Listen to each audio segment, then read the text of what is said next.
Hey guys, welcome back to my channel astrology with my blog চ্যানেলে আপনাদের সবাইকে জানাচ্ছি অনেক অনেক স্বাগতম।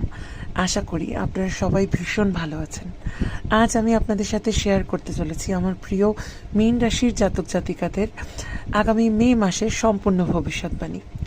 2025 সালের মে মাস আমার প্রিয় মীন রাশির জাতক জাতিকাদের কেমন কাটতে চলেছে আজকের এই ভিডিওতে সম্পূর্ণ আলোচনা থাকবে।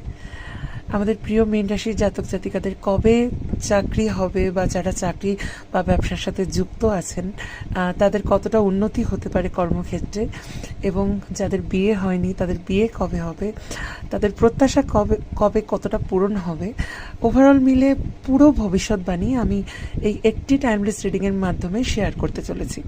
বন্ধুরা, অলরেডি যারা আমার চ্যানেলটিকে সাবস্ক্রাইব করেছেন তাদের মন থেকে অনেক অনেক ভালোবাসা, আর যারা যারা এখনও চ্যানেলটিকে সাবস্ক্রাইব করেননি প্লিজ চ্যানেলটিকে সাবস্ক্রাইব করে পাশের অল বেল আইকনটি প্রেস করে দেবেন, যাতে আমার ভিডিওর নোটিফিকেশান আপনাদের সবার কাছে খুব দ্রুত পৌঁছে যায়।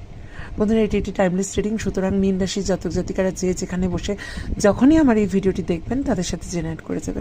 তাহলে বন্ধুরা চলুন দেখে নেওয়া যাক আমার প্রিয় মীন রাশির জাতক জাতিকাদের আগামী একটি মাস কেমন কাটতে চলেছে। প্লিজ যারাও আমায় গাইড করো আমার প্রিয় মীন রাশি জাতক জাতিকা ভিউয়ার্সদের আগামী একটি মাস কেমন কাটতে চলেছে, মানে মে মাস 2025 সালের মে মাস কেমন কাটতে চলেছে। Thank universe, thank you universe and thank you universe.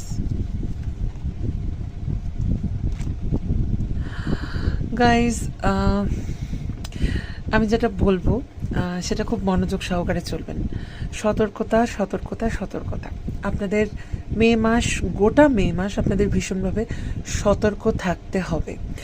আপনারা যে কোনো নেগেটিভ সিচুয়েশনে পড়তে পারেন, আপনাদের শত্রুরা আপনাদেরকে কোনো না কোনোভাবে ক্ষতি করার চেষ্টা করতে পারে, এবং ওভারঅল মিলে আমি যেটা দেখতে পাচ্ছি আপনারা কোনো নেগেটিভ পরিস্থিতির মধ্যে পড়তে পারেন, কিন্তু প্লিজ ভয় পাবেন না। নেগেটিভ পরিস্থিতি খুব দ্রুত কেটে যাবে। মানুষের জীবনে নেগেটিভিটি আসে আবার চলেও যায়, সেটা আপনাদের মানতে হবে। আপনাদের রিলেশনশিপের জায়গায় একটু নেগেটিভিটি আছে। যাদের এখনও বিয়ে হয়নি তাদের কিন্তু বিয়ে হওয়ার চান্স অদূর ভবিষ্যতে কিন্তু আস্তে আস্তে তৈরি হবে। চাকরি এবং ব্যবসায় খুব চোখ কান খোলা রেখেই চলবেন। আপনাদের কলিগরা আপনাদের সাথে শত্রুতা করতে পারে, এবং মাসের শেষটা আপনাদের দারুণ কাটবে। আপনাদের কিছু কিছু প্রত্যাশার ডিজায়ার পূরণ হতে আমি দেখতে পাচ্ছি। আপনাদের ভালো এবং মন্দ মোটামুটি মিলিয়ে এই মাসটা আমি বলবো হচ্ছে 50% ভালো, 50% খারাপ। সুতরাং বুঝে শুনে থাকবেন, ভালো থাকবেন, সুস্থ থাকবেন, নিরাপদে থাকবেন। ধন্যবাদ।